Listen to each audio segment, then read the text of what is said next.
The will of the king, which he expresses through his words, this is what I want. This is my decree. It becomes law. Tama po ba?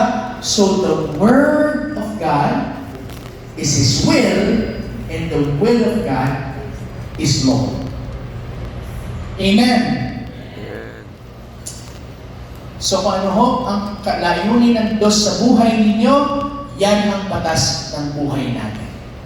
Next slide. Jesus upholds the universe by the word of His power. Next slide. The law word of the King brings order to all His creation, and His creation is protected and sustained by it. Ano ang ibig sabihin? Ang salita ng Diyos pala, ang siyang nagbibigay ng tamang pagsasalansan.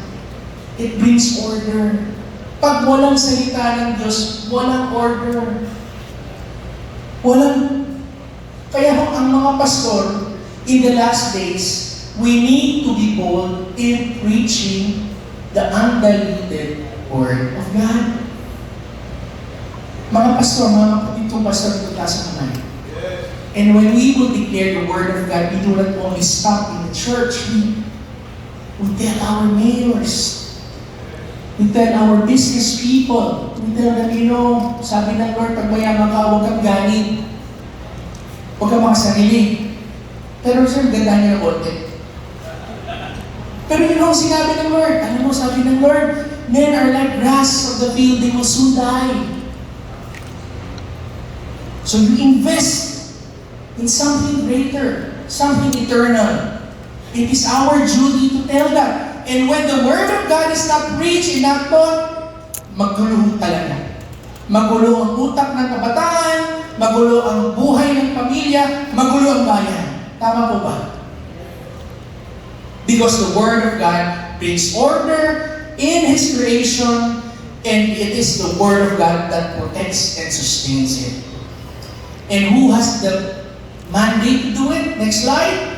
It is man who was created in the image of God. The reason that you and I was created in the image of God, because when we step in, when we show ourselves, like I'm showing myself to you today, it's saying that I am representing God to tell you such things. Because man is the enforcer of the will of God on earth.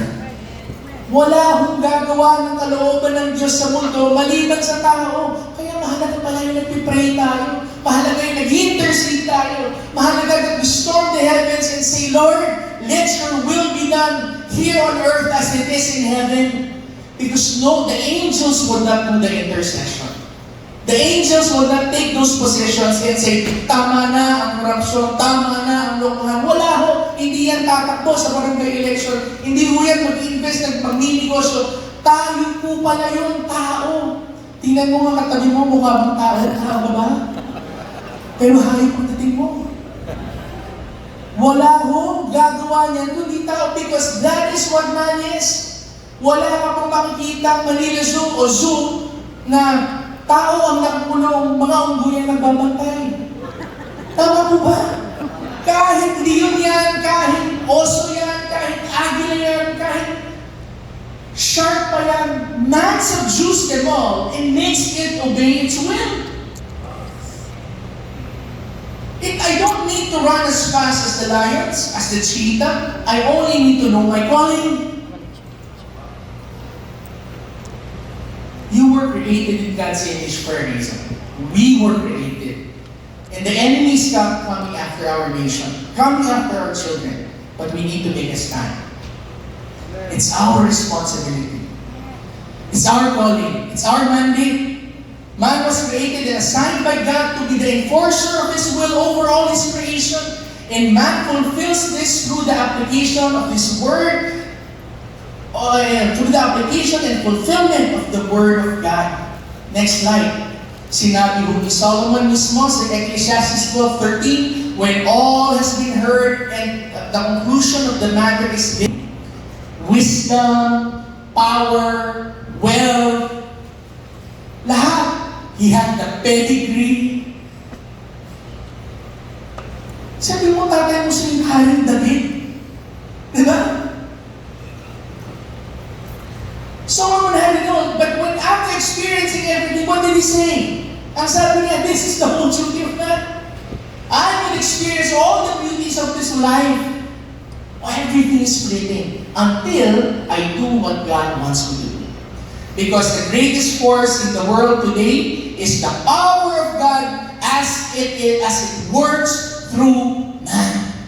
Hindi ho yung ulan na malakas kanina, hindi pala yun ang malakas na kapangyarihan. Hindi ho pala yung tidal wave na kayang lumipot. Ang kapangyarihan ng Diyos pala na kumikilos sa buhay ng tao ang hindi makakapipigilan kahit ng ano, kahit nino, kahit ng Antikristo. Because it's God's power moving through us, manifesting through us. So, pastors, when we stand, mga kapatid, when you stand anywhere else and the Lord is giving you the word, speak it if you know that the Lord is calling you to say it. Huwag mo ipipigilan, sabihin mo, bakit hindi mo salita yan? Don't be ashamed, sabihin mo, tell it. The Word of God is living, it's alive. You don't know what it's going to accomplish in the life of your children. Adik ka na po eh. Sabihin mo. Speak a word of blessing upon him. Sabihin mo doon sa iyo, huwag mong sumpain ng bayan. Kung hindi ka naman nangangaral, tungkol sa bayan. Hello? I-criticize mo lahat yan, pero alam ba natin ano sinabi ng salita ng Diyos tungkol sa mga bayan? Do we understand the signs of the times? And do we know what the Lord wants them to do?